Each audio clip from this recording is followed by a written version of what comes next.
नमस्ते। आज के इस एक्सप्लेनर में हम डीपीसीसी यानी दिल्ली पोल्यूशन कंट्रोल कमेटी के 2026 टेक्निकल और साइंटिफिक ट्रेनी रिक्रूटमेंट को पूरी तरह से डिकोड करने वाले हैं।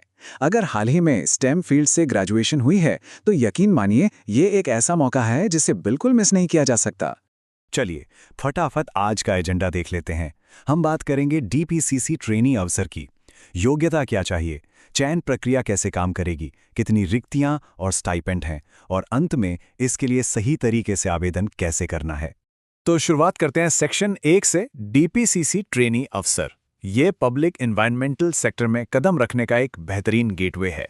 अब सबसे पहली चीज जो ध्यान खींचती है वो है ये नंबर 150। जी हां, कुल 150 टेंटेटिव वैकेंसीज पर्यावरण के क्षेत्र में, और वो भी सरकारी सिस्टम के अंदर एक साथ इतने पदों पर भर्ती होना अपने आप में काफी बड़ी बात है। देखिए, ये roles Delhi pollution control committee के साथ हैं। इसका सीधा सा मतलब है कि फ्रेश ग्रेजुएट्स को राजधानी के प्रदूषण स्तर को मॉनिटर और कंट्रोल करने का एकदम real time hands on experience मिलने वाला है। ये सिर्फ एक जॉब नहीं है, बल्कि सरकारी मशीनरी कैसे काम करती है ये समझने का एक बहुत ही सॉलिड मौका है। आगे बढ़ते हैं सेक्शन 2 पर, योग्यता मानदंड।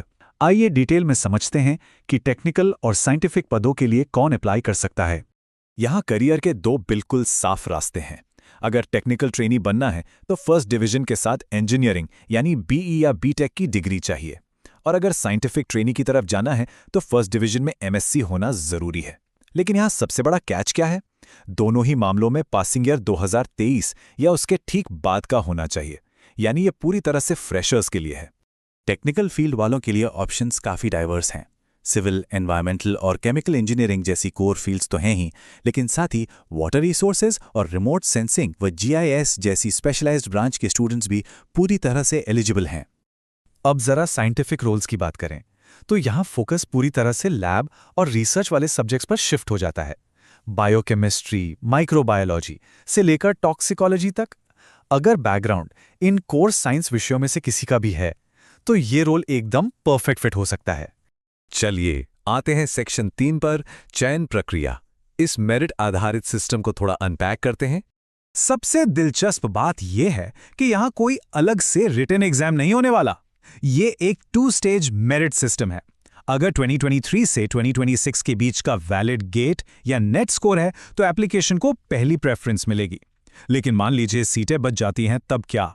ऐसे में एक सेकेंडरी मेरिट लिस्ट बनेगी जो सीधे आपके क्वालिफाइंग एग्जाम के मार्क्स पर बेस्ड होगी।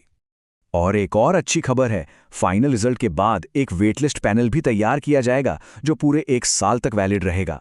तो अगर कोई मार्जिन से रह भी जाता है तो भी उम्मीद खत्म नहीं होती। अब बात करते हैं सेक्शन 4 की, रिक्तियां व स्टाइपेंड। कैटेगरी ब्रेकडाउन और फाइनेंशियल डिटेल्स क्या हैं, आइए देखते हैं। इन 150 पदों को सरकारी नियमों के हिसाब से कैटेगरीज में बांटा गया है।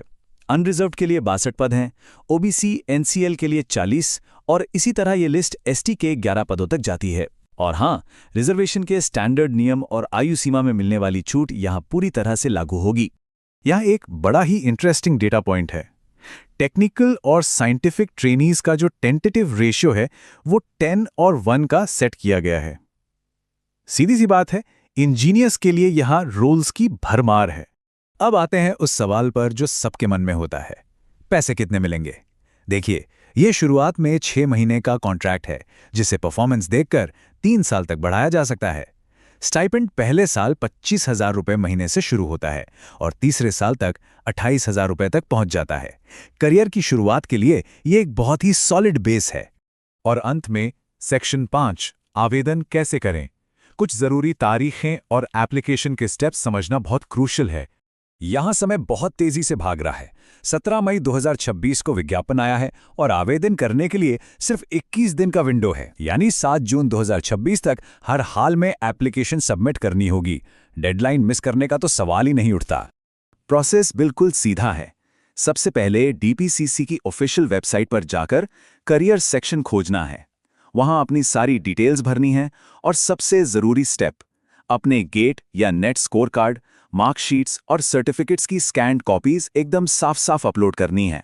सबमिट करने के बाद फ्यूचर रेफरेंस के लिए एक प्रिंट आउट जरूर ले लें। एक बहुत बड़ी राहत की बात यह है कि इस नोटिफिकेशन में किसी भी तरह की एप्लीकेशन फीस का कोई जिक्र नहीं है। लेकिन ध्यान रहे, कोई भी कागज़ कुरियर या डाक से नहीं भेजना है। फिजिकल फॉर्म्स तुरंत रिजेक्ट कर दिए जाएंगे, इसलिए पूरी प्रक्रिया 100% ऑनलाइन ही रखनी है। तो क्या 2026 पर्यावरण विज्ञान के क्षेत्र में एक नए और शानदार करियर की शुरुआत का साल बनने वाला है? फुल नोटिफिकेशन का लिंक डिस्क्रिप्शन में उपलब्ध है। जाइए, चेक कीजिए और आज ही अपनी तैयारी शुरू कर दीजिए।